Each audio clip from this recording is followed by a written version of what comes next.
Everybody, today we're picking up with the actual story of Ruth, picking up with her famous words to Naomi. Ruth replied, "Don't urge me to abandon you, to turn back from following after you. Wherever you go, I will go. And wherever you stay, I will stay. Your people will be my people, and your God will be my God.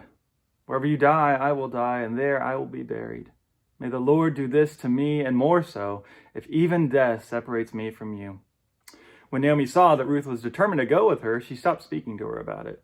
So both of them went along until they arrived in Bethlehem. When they arrived in Bethlehem, the whole town was excited on account of them. And the woman in the town asked, "Can this be Naomi?" She replied to them, "Don't call me Naomi," which means pleasant, "but call me Mara," which means bitter. For the Lord has made me very bitter. I went away full, and the Lord has brought me back empty. Why would you call me Naomi when the Lord has treated me harshly and the Almighty has deemed me guilty?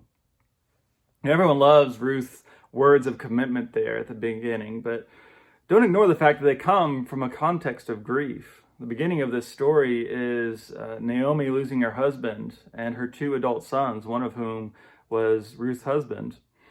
I remember once I was at a wedding, and when you walked in, they had a Bible sitting out and in the entryway, and it was open to this passage.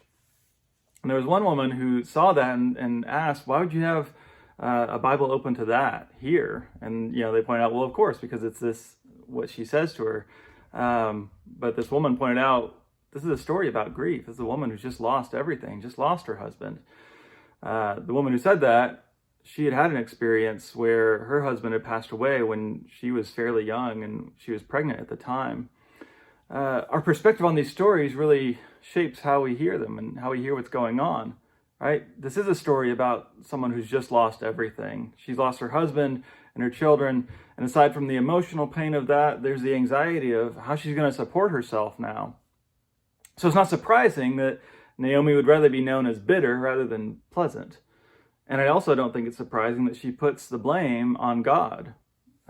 It's a common understanding in this time that everything comes from God. So that's how she's going to talk about it. So rather than rebuke her for a seeming lack of faith, let's wait and see if God totally has given up on her, like she thinks.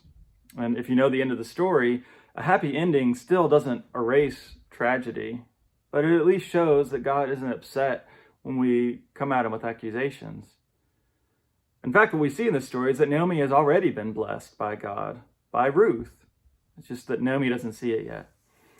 Really, at this point, I think she's more annoyed that Ruth won't leave her alone. But what I think we can see is that in our grief, God's gift often comes through the people who end up supporting us. It may not be who we expect. It may not even be who we want. But those unexpected people who won't let us go, that may be the working of God, even in the darkest moments.